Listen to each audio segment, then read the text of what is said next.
Hello, everybody. Welcome back to Wild Chats. Hope you guys have been enjoying the podcast so far. Do us a favor. If you have been, you're back. Of course, you have been having a good time.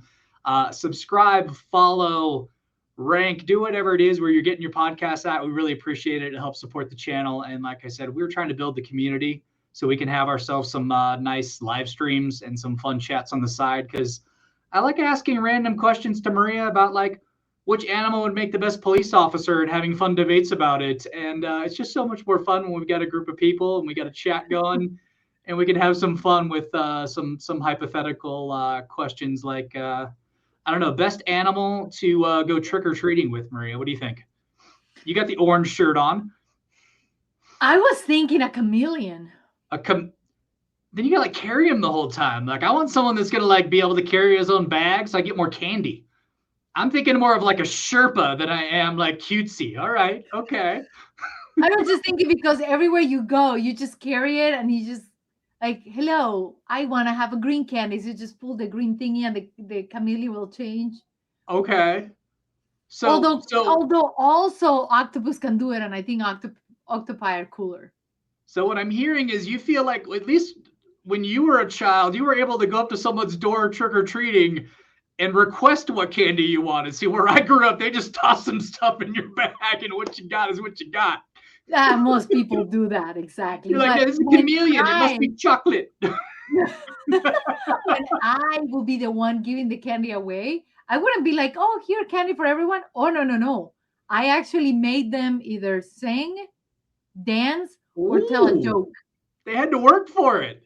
They did, and it was a lot of fun because as they got to know me, the kids that were 12, 13, which is it's a cool age because most kids at that time, they may not want to go trick-or-treating anymore. Yeah, that's borderline. Cool. Well, it was really cool because these kids actually started coming up with a little song and a little thing.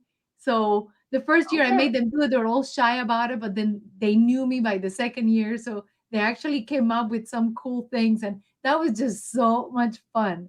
So if we dug way into the past, maybe we could ask NSYNC or somebody and find out that the origin of their dance abilities was performing for you to get some candy on Halloween or something. Yeah. That would be hilarious. I remember that wacky woman. Yeah. Well, you gotta work for stuff. I like Halloween. I mean, Halloween's always a good time, but sometimes things on Halloween don't work out. Costume doesn't work out. The days, sometimes the haunted house doesn't quite work out. And animals can tend to have that same problem. Some of my favorite videos online are fail videos in general, but animal fails, because usually they're adorable. Animal fails are adorable. Hurt. They're just adorable for the most part. They are. And then sometimes you just wonder, what the heck were they thinking? You clearly did not succeed, but what were you even trying to do? That was so unexpected how you just literally just threw it. Oh. And that girl is laughing so hard. Oh. I'm eyeballing this bucket. I got this bucket. I don't know. I guess he's trying to jump and land inside. Well, cats have that instinct of wanting to be in boxes, even big cats. You see these adorable giant cats. There's a box right behind it. That one is closed. Right behind him, it's closed. And I like how the other cat's kind of looking over this is not going to go well. Hey, Robbie. I love it. I just love how they keep filming him. Like how he hits the other box as he's trucking along. It's awesome. He looks so kind of slightly discombobulated, but also okay, this was kind of fun. It was one of those looks that he didn't look in distress. And I like when those videos turn out to be fun and relaxing. I'm always worried. I don't watch any fail videos or of American Funniest videos because I'm always afraid of, the video was funny, but was that person paraplegic for the rest of their lives? And if that was the case, then I don't think that's funny. Yeah, there's certain video shows that are a little more ooh than other ones. Yeah, definitely. Yes. I think the only problem he would have had was since he was falling I know that cats kind of have that gyroscope in their brain that gets them to right themselves, but I don't know if they actually need vision to do it or if their body can do it without seeing, because he's inside the carton while he's falling and has to kind of contort himself over. That was my only thing. I'm like, ooh, that might be a bad fall. Yeah, it could be. But cats' riding abilities, I don't know if they actually need to be able to see for them to be able to pull that off.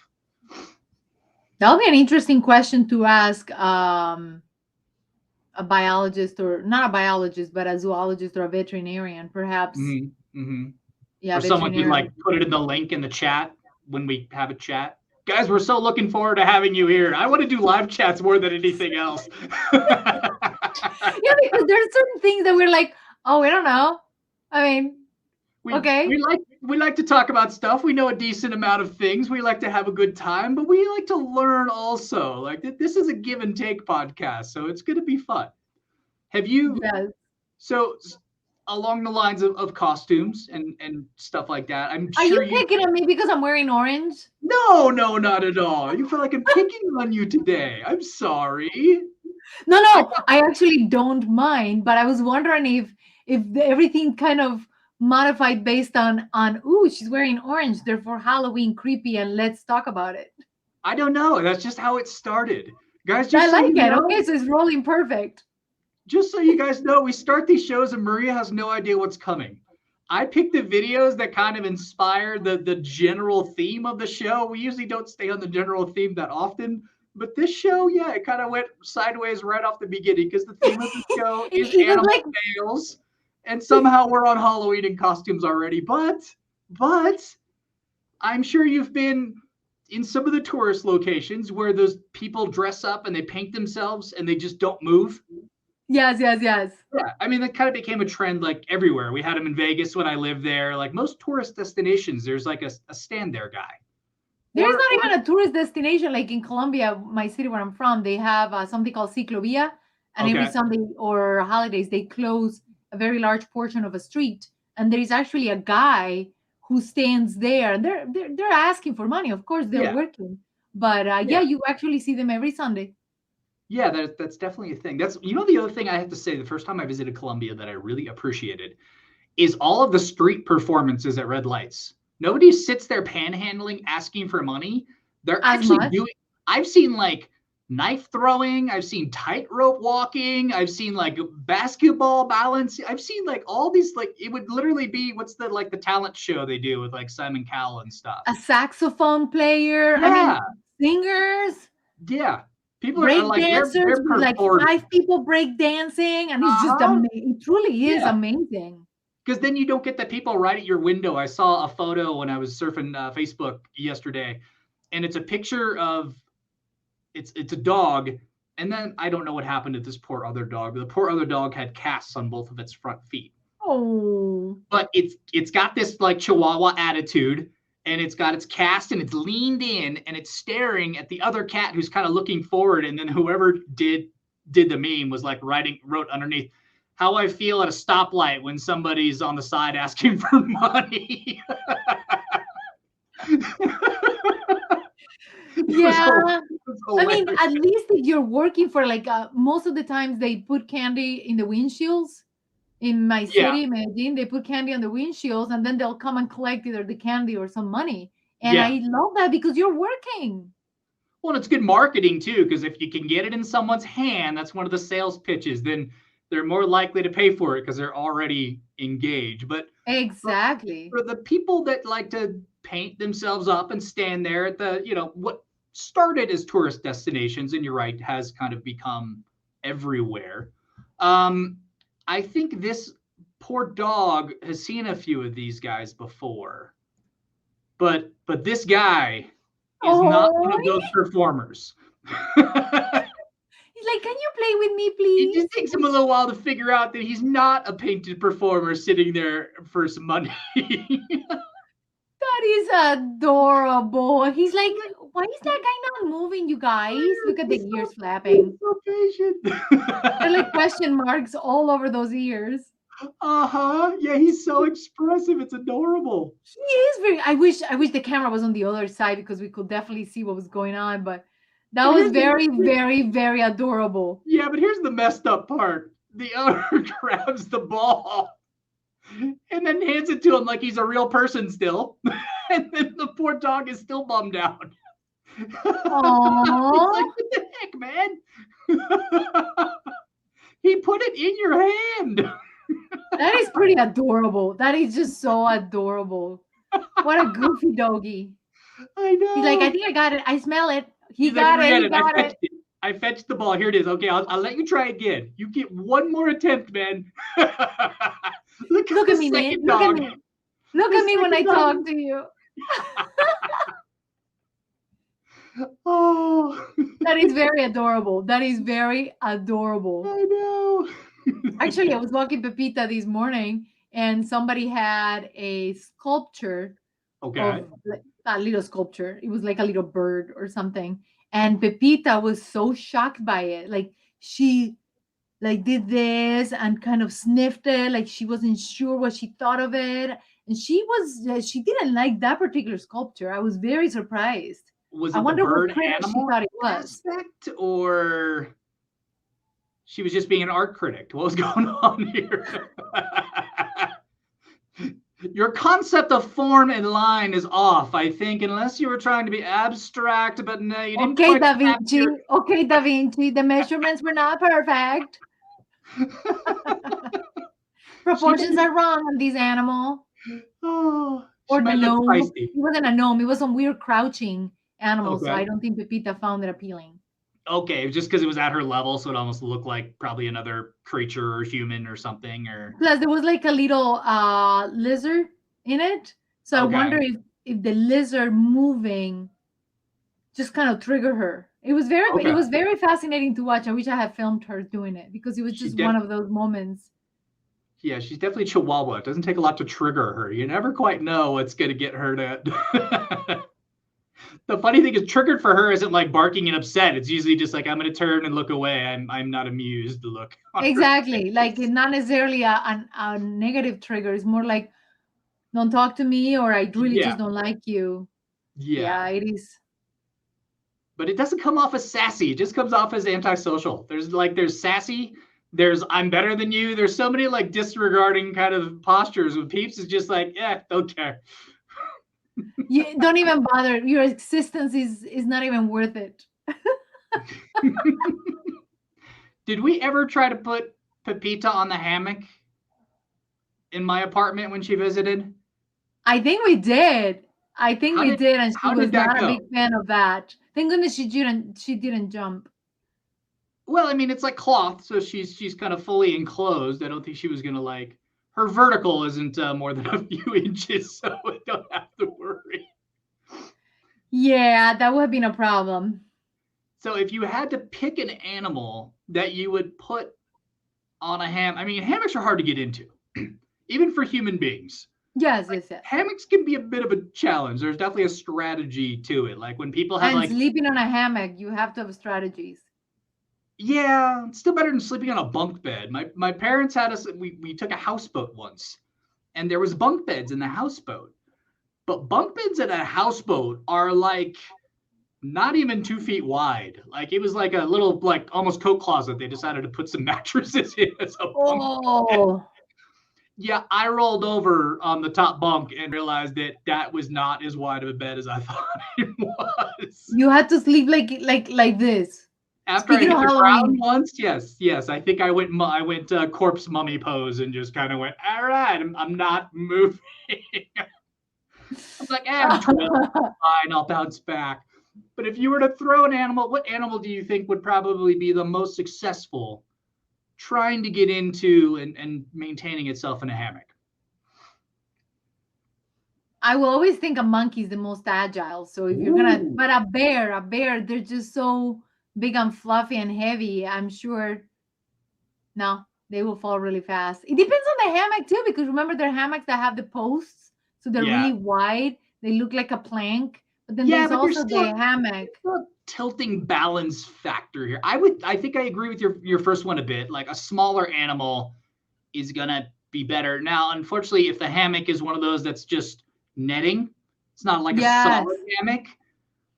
that could be a challenge too. I would think so. And again, guys, like For I said anybody. at the beginning, towards the beginning of this video, Maria never knows what's coming. She just gets to react and have fun with the stuff that I found. So here is the answer to one of your proposed animals trying to do a hammock. They're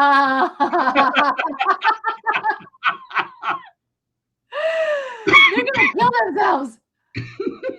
There's three of them. Hello? One of us has to be able to pull this off. How can one of us not achieve this? I actually think they don't care about being in the hammock as much as they are enjoying the falling, because the falling is not that far. So this is, to you, this is just a painful swing. You think this is just an entertaining, painful swing. Oh. 3, 2, 1. Oh, okay. Synchronize. The funny thing is, the other day in the podcast, we were talking about how bears have the bowed legs, which help them climb trees. So they're actually pretty agile. Like the bowed legs actually help when they stand up with their balance and stuff too. Like bears are pretty, they're more agile than you would think. Like they can run really fast also. Yes, they like can. And some of them can climb. Yeah, most people don't realize like bears. I don't remember the exact number, so don't quote me, but they can run faster than most land animals you would think, and they can keep it up for like miles. So they don't have that like short sprinter speed. Mm-hmm. It was something like 20 or 30 miles an hour for 2 miles. Wow. So, like they run fast. It was probably 20 miles an hour, but again, that's still really fast for 2 miles. Like that's tough to do. That is tough to do. I'm tired after 500 yards. I couldn't even go 500 yards. Smaller. Feet. I was going with the smaller and then I messed it up. Yeah, I'm like inches. 500 inches. Football fields. No. Well, we're all built different. I remember when I was in like 6th, 7th, 8th grade, I was really good at running. Like I could run a mile in 8th grade in like 5.5 minutes, which is like really fast. Wow. But I was a distance runner. They would get us to sprint, and they made us run like the 20-yard, 50-yard, 100-yard. And I could sprint the 20. I could sprint the 50. I could not sprint 100 yards. I just didn't like that full out speed. That's a lot. That's far. I was a sports med major for a while, and they have like short twitch fibers and long twitch fibers. And if you have short twitch, you're a sprinter. Long twitch, you're a distance runner. Or if you have twitchy fibers, then you just sit there and spasm the whole time while you try to run, and then it ends up just fun. Is he skipping? What is that style? What would you call that? We'll call it a stylish gallop. We'll go with that.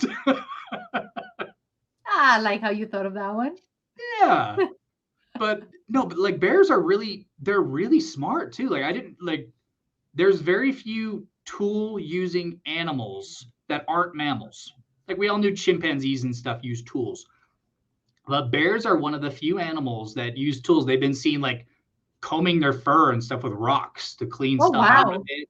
And, breaking stuff up. And like bears are really like, they use tools a ton. And the other I wonder how they grab the rock, because they don't have opposable thumbs. So they'll have to. It's not super heavy, I don't think. Like you can kind of scoop it balance for the most part. Because I know they do it against trees. But the little one. Yeah, exactly. Yeah, I've got videos where like people put like a hip hop track on, and it's got like the bear rubbing against the tree, and they make him sound like he's dancing against it and stuff. The bear is rocking it. Yeah, definitely seen those online. That is awesome. Do you want to take a guess what some of the other animals that are non-primates that use tools? I know crows do. Okay, ravens, crows do. Octopus do. Octopus. Cephalopods. Not on my list. Yes, they use tools. They're able to manipulate their tentacles, but do they actually use something to do something specifically? Yeah, they actually they decorate their little burrow. They decorate it. But decorating isn't tool using. You have to use an object to accomplish a task. That's tool using. So like the bear uses a rock to comb its fur, or it like Okay, so I got crows. You got crows, Let's crows see, and ravens, amphibian. Pardon? crows and ravens, which Yeah, to yeah, us yeah, it's yeah. two different Corvid. birds, but I guess in Spanish it's the same word. So like they're almost considered the same animal. It's Cuervo They're either the way. common crow and then the large crow, basically. Okay. Okay. Yeah, unfortunately, because ravens and crows very They're not. different. Yeah. I mean, they're not very different. There's just like saying a chicken and a different breeds of chicken. Just She's I was gonna stuck. say. Let's see where she goes, guys. Chicken and no, we want an answer. Chicken I was and gonna what? say turkey, but they're completely different, so it Chicken doesn't and work. turkey. Okay. Now you're just Now, ordering off a Subway menu. I'm not sure, but all right, we're trying to talk animals over here. with tools, people. Okay. Any more guesses? Um, I'm sure as soon as you show me, I'm gonna be like, oh my gosh, I can't believe it. I can't think of anything right now because I was put on the spot. Give me Oh clues. no. Elephant. Oh God, of course. Mm-hmm. Mm-hmm. Mm-hmm. Dolphins and whales. I am Raven. so annoyed. I knew all that. Like, come on, they're like so obvious. That's the problem. They're so obvious. I'm thinking, like, let's go, like, I don't know, I should have, yeah. tardigrade. Let's go with a tardigrade. I should have told you there's only five, and then you would have been able to think of the obvious ones. Because as far as my reference of all non-primates, there's only those five animals that use tools. So. Well, I guess Mm-hmm. one. I'm very proud of myself. Mm-hmm. And then Hmm. you know the story of the war bear? Remember the war bear? Ooh, was that a Russian one? They had a Russian one as a pet, but this one was Polish. Okay, tell me about it. Okay. So in World War II, the Polish troops actually trained a bear. Like we said, they're really smart and they can use tools. So, hey, but he used to hang out with the soldiers and actually like drink with them. They taught him how to salute and they used him to actually carry artillery during battles from place to place. So Wow. I feel like a sled and a mule would have been a better choice, but I'm thinking the bear was just more fun to party with. So Not only that, I will think it will be such an uncommon creature that no enemy will shoot at it because they wouldn't think that the bear would be an enemy. yeah, I guess World War II isn't trench warfare. I won't get too far to the war side. We really don't want to talk about that Nah, stuff. thank you. But I do love the story, and I know they've used dogs and other animals for boats and just a lot of animals that have been part of different crews and different wars and different things that are just Mhm. fascinating. Yeah. I still like all the spy animal stories though. I remember coming across Yes. like an article that had all it's like pigeon spy, fish spy, this and I'm like, how did you even train that thing to begin with? Much less how did you get it into place to do the spying you wanted it to do? I mean, I agree.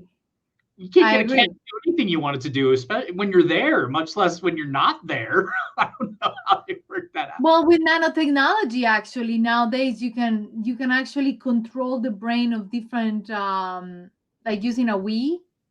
Okay. They put an electrode and to control the animal, so the animal will move left and right. It's Interesting. fascinating. Yeah, they'll control the fly pattern of the beetle, and they've done it with other creatures. And the idea is to eventually develop it enough so humans can start using the machines connected to their hands if they lost a limb. Gotcha. Yeah, there's a lot of Mhm. neuroscience stuff and implant things happening now. And a lot of people say that's kind of the future, the next kind of phase we're moving into with the way that they're mapping the genome and all the stuff that we're able to kind of find out and do. And now that we have an idea of the map of the genome, now we can start designing, whether it be machines or pharmaceuticals or other things to start treating and dealing with issues that we've never been able to deal with before, which Yeah, is isn't that incredible? yeah, Definitely. which is really, really, really cool. Hmm. Um, so we were talking about something the other day, and this is a little off topic, but one of the other podcasts Okay. we were doing, we were talking about animals and stuff like that. And I wanted to give you an opportunity because I think it's important and it's fun and it's a little, we'll call it a PSA. Do you remember what a PSA is, Maria? You said Oh, it. I know. We covered like episode 1, I think, is it was like, I'm going to do a PSA. And I'm like, what is a PSA? Hold on. Public service Okay. announcement. Hmm. There you go. Bam. She got it. So proud of myself. We were talking about dogs interacting and stuff like that. And we were talking just about being in dog parks and things like that. And I learned this from you, and it's something that's kind of why I want to pass it on is what have you found? Because Maria has a history working with dogs and rescues and shelters and stuff like that. And is when you work in these environments, you have to kind of learn some of the tricks of the trade. I used to volunteer in Thailand and take the dogs for a walk, and you'd have dogs. They don't all get along when you jam 40 and 50 dogs in one space. But what's the proper way? And if you want to do it leading into it, what's the signs to look for before a fight happens? And if a fight starts, what's the proper way to actually break it up? So it really does depend on the animal and it does depend on the owner, and there are many techniques. So, disclaimer, you have to really assess the situation Yeah. because sometimes you can see it in just the way the movement of their neck. Like if you have them on a leash, they tend to just do one of this. You Okay. can just almost see like the drafting horse type of movement. Um, Wagging of a tail is not necessarily a happy wagging. It's also associated with nerves. So just because they wag a tail doesn't mean they're happy. And if the ears flatten, that's a bigger sign. Because they're Okay. trying to, they're responding to it and they're ready to fight, and they usually hide Yeah, their that's for ears protection, right? So they get their ears out of the way so they can't be bit, basically. as well. Yes. So when it comes to signs, it really does depend on your animal, how your animal talks.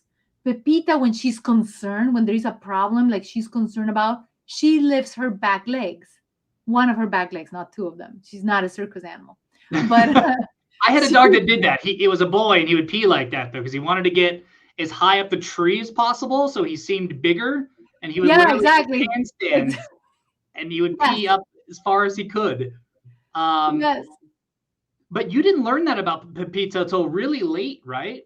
It was actually my friend who works in rescue. She's the director of the rescue. I volunteer a lot in Michigan. She was the one who noticed. Okay. She's like, "Oh, Pepita has a concern," and it was her back legs. Or if she had a question, it would be one of her front legs, and she'll be like, "Pepita has a question," and it's usually, it was just something silly, but you can tell that that was her own telltale. But And then when that she was was concerned, like really worried, her mhm. tail was always curved up. But if she didn't want to do something, she didn't like something, her tail will flatten just slightly. Like it was always curled up and it would just flatten, this being her body, Yeah. kind of And I thing. think that's important too, because I think people, if you've had a dog for a couple of years, you think you know it. And some of this stuff you learned about Pepita after you had already had her for several years. I mean, we Yes, we try to be tuned to what they want and when they want to eat and interacting with them, but sometimes we're not picking up the signs because I know sometimes fur will stand up on the back of certain dogs' back and certain things like that as an indicator. that's a Um, huge indicator. That's probably yeah. the most common indicator, is Okay. the fur lifting up, and that is 90% of the time a sign of, I'm trying to look bigger because I'm ready for a confrontation. Gotcha. So Now, that'll when it probably comes be the time, bigger sign. if two dogs are into it though, how do you actually break it up? I know some people try to grab collars, some people, yeah. If you want to get bitten, grab a collar. If you want to harm your dog, hit it. And none of us who love our animals will ever want to do that to our dog or somebody else's dog, of course. So, one of the things that people have told me they have done that works extremely well with your own dog is you grab their hind legs. Yes. Here's the reason why people say this works. Again, there are a lot of techniques, there are a lot of things. So I'm putting a disclaimer there because I don't Yeah. want you to be like, oh, this is law. Every animal is different, just like every human is different. You can either use water if you want to break up a fight, but some animals don't like it and will stop or don't care if they're really Mhm. riled up. But the science behind lifting their legs gently, you don't want to harm them, is their brain loses balance. They start disconnecting from the aggression, which is Mm. their narrow focus, into survival mode. Survival mode is always going to be stronger than the aggression mode.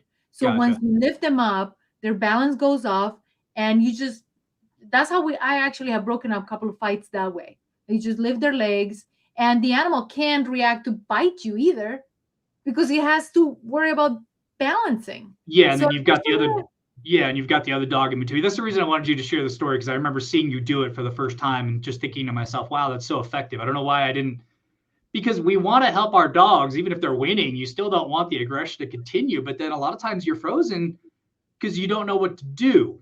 And it's not yes, a funny fail animal thing, but a lot of people, not that I personally know, but I know a lot of people through history have failed by trying to reach their hand for a collar or try to pull them apart, or grabbing the other person's dog, which is yeah, no, now don't you've got touch the the other owner. person's dog. Yeah. So I just thought But that, yeah, it is very efficient. The problem is when it comes to aggression, you just don't know. I mean, I took Pepita to the dog park. She was wearing a it was cold, so she was wearing uh Halloween costume because I didn't have. was it orange? Was it orange? It was an alligator. It was an Okay. alligator costume. She's got a cowboy one. We got to share that. Oh wait, we can do that. We've got they do all the social networking stuff on YouTube, and then we can do it on Facebook too. So we can Okay. actually post like the photo of her with the little like cowboy hat, and she had the cowboy outfit, and like the She had a crocodile saddle in outfit. one. And then we can actually ask people, guys, we're going to actually start a Patreon.